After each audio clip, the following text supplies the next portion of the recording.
On this episode of CityView, a quarter century of the South by Southwest Music Festival, housing help, an affordable complex opens its doors, and flying high, the Kite Festival soars to new heights.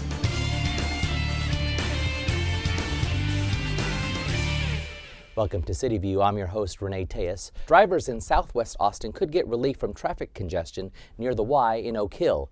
Innovative intersection improvements is what city, county, and state officials recently announced. It's all part of a project to improve traffic around the problematic part of town. Austin Area State Senator Kirk Watson and Mayor Lee Leppingwell were there when the plans were revealed. The project we're announcing today will reconfigure the intersections of US 290 from Joe Tanner Road to FM 1826, which are east and west of the Y respectively. These improvements are similar to those that are under design for State Highway 71 between the airport and SH 130, which we announced recently. Now, these improvements aren't all this intersection needs, not by a long shot, but they will have a real and a significant impact on the flow of traffic during rush hour. Estimates say that daily commutes could decline by as much as 50%, depending on the direction and the time of day. I would say that the City of Austin is playing, I think, an important role in this. This project was one of those enumerated on the November 2010 transportation bond. We allotted $4 million to complete this project, and we're very proud of that. I want to thank the county for being a part of that financing solution, and TxDOT and all the others, CTRMA, the state of Texas, that have been mentioned before, for helping us find these innovative solutions to traffic congestion, solutions that work and solutions that take place right away. And from a hair-raising intersection to some good news about our furry friends. I'm talking about the cats and dogs at the Town Lake Animal Center. You see, for the first time in history, the center reached and then surpassed the 90% live animal outcome rate. The occasion signifies Austin as a no-kill city, the first major city in Texas to reach this landmark. For the month of February 2011, the Animal Center reached an unprecedented rate in which 92% of animals that were taken in the center left alive. City officials held an event to thank and recognize the entire community for their hard work. At the event, kudos went to animal rescue partners, volunteers, and staff for all of their efforts in making Austin a more humane community for animals. We are setting the mark for all other communities to follow, and it's through our partnerships, it's through leadership, it's through our Animal Advisory Commission members, it's through our city manager and staff at the assistant city manager level, and most importantly, it's through our community support that we're able to achieve these goals and sustain them. It will not be easy to sustain them. We will have to continue working very, very hard. We will have to continue investing quite a bit in this program, but I think what you see here is the commitment that all of us have made and are willing to continue to make to maintain no kill at our animal shelter. And so I think. And now it's time for a City Council update with Larry Schooler. Council approved the purchase of Battery Backup Uninterrupted Power Supplies, or UPS, which will be installed by city crews at critical intersections throughout the city. During power outages, traffic signals equipped with UPS will be able to continue to operate normally with green, yellow, and red indications for up to 4 hours, and then operate in a red flashing mode for an additional 2 hours. The installation of UPS is expected to minimize unnecessary delays, congestion, and safety hazards during a power outage. Council authorized an increase in funding for the LifeWorks contract to operate the Bridge Child Care Voucher Program for low-income families. The Bridge program provides short-term child care to families in crisis. This increase in funding will enable LifeWorks to provide services to an additional 20 children, and the amendment will also increase LifeWorks insurance requirements. Council has approved an interlocal agreement with Texas Engineering Extension Services, or TEEX. Under the agreement, TEEX will train 100 regional fire, EMS, and LE officers in a series of structural collapse courses. The trainings are scheduled for April through October of this year. Council also approved an interlocal agreement between Capital Metro and the City of Austin. This agreement provides for the construction of bus stops and associated pedestrian improvements for people with disabilities throughout the City of Austin. Under this agreement, Capital Metro will provide up to $1.8 million for these improvements. And Council approved a third interlocal agreement, this time with UT. This agreement allows city staff to collect stormwater runoff samples and have the particle size distributions measured by UT engineers and staff. This data will help develop improved best management performance designs for sedimentation, filtration, wet ponds, and retention irrigation systems. It will also assist in making informed decisions on water quality modeling. In all, Council considered 41 items at its March 10th meeting. Its next regularly scheduled meeting will be March 24th. For CityView, I'm Larry Schooler. The City of Austin Equal Employment and Fair Housing Office has relocated to larger offices in the central east part of town.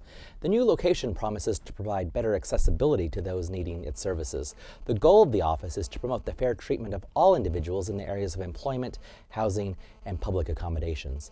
The new office is in the J. Snell Building at 1050 East 11th Street. They were previously on Barton Springs Road in the One Texas Center building. This new facility will allow for the expansion of future services. The relocation to this newly centrally located office will allow the City of Austin to better serve the needs of the community in promoting the fair treatment of all individuals in the areas of employment, housing, and also public accommodations. From this new office, the EEFHO will offer training and education opportunities not only to our clients but also to our customers. And when you think about their history, this office has been serving the Austin community and surrounding areas since 1967, and we look forward to serving this community for many years to come. I'm equally proud because I have a number of departments in this area. The housing department is over next door, and then we have now HR on this side. And from a City of Austin standpoint, we're so proud to be anchors in this East 11th and 12th Street revitalization, and we believe that's the best is yet to come. We look forward to many other things occurring as we continue to revitalize this wonderful community. The Equal Employment and Fair Housing Office has served the Austin community and surrounding areas since 1967, and the office can take complaints under the Equal Pay Act of 1963 and provides enforcement, training, and educational opportunities. And your opportunity to learn about the best of South by Southwest is here. The Austin History Center recently opened its exhibit, 5x5Y. The demonstration explores the 25-year history of the South by Southwest Festival through documents, photographs, posters, audio, and video clips. And we were there for the keynote kickoff. My name is Lewis Black. I'm the editor of the Austin Chronicle. I'm one of the people who planned and put this together.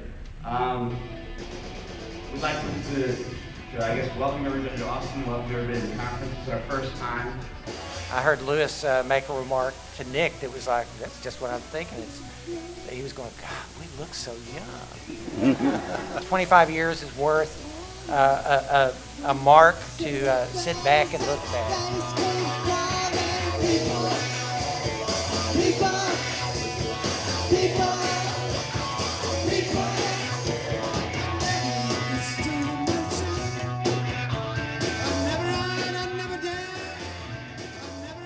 Meeting of the tribes for people that work in music and now film and media content. They all gather in one place once a year and talk to each other and hang out. Roland had a much better picture with Nick and I. It began to make sense. And so, and then as soon as they said softball and barbecue, I knew my goose was cooked. We were going to do it. South by Southwest really is about is that media of all kinds is an art form and it's a business. And what South by Southwest is about is learning both how to do the best creative work you can do, but also learning about the business, because the more you know about the business, the more you control your own work.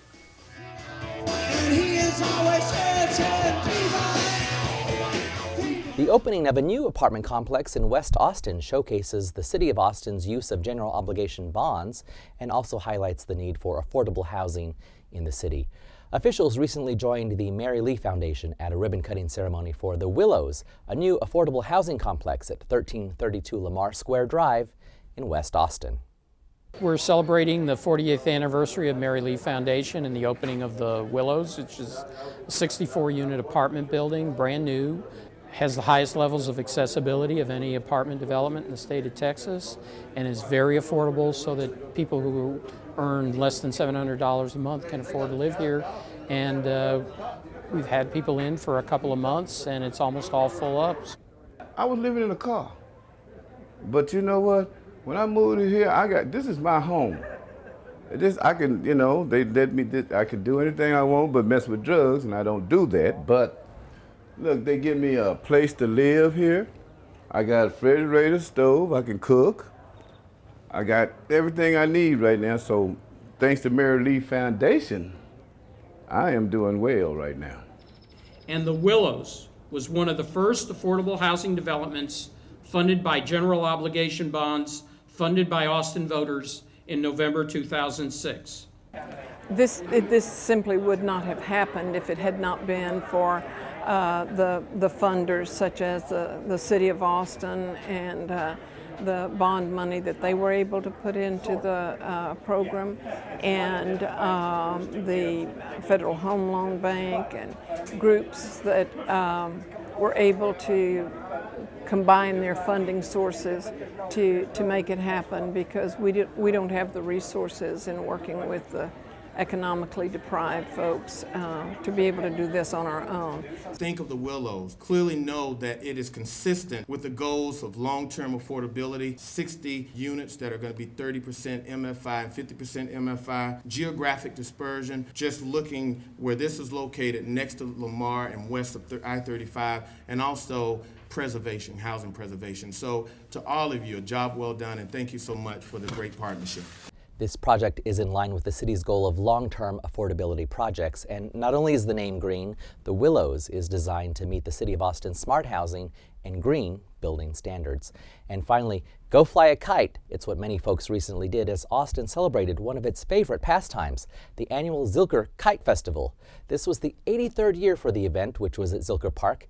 It was quite a sight when we caught up with these participants flying kites. Well, it's part of the whole Austin springtime experience, the Zilker Kite Festival. Come down here every year. Brought the kids, the dog, just out enjoying a wonderful day in the park. I used to come out when I was a little kid with my family, so we've tried to pass that on to our kids. She won a trophy for her smallest kite. Most unusual adults, stand by. Most unusual adult contestants, stand by. I have a newspaper kite. Recycle today's paper. It's the first time we come, so we're enjoying it, having fun. We have a kite for the kids to enjoy it, an octopus kite, which is pretty awesome. We're just enjoying the good weather and the good time. That's all for this edition of CityView. I'm your host, Renee Tejas. The next episode of CityView premieres on March 25th. Thanks for watching.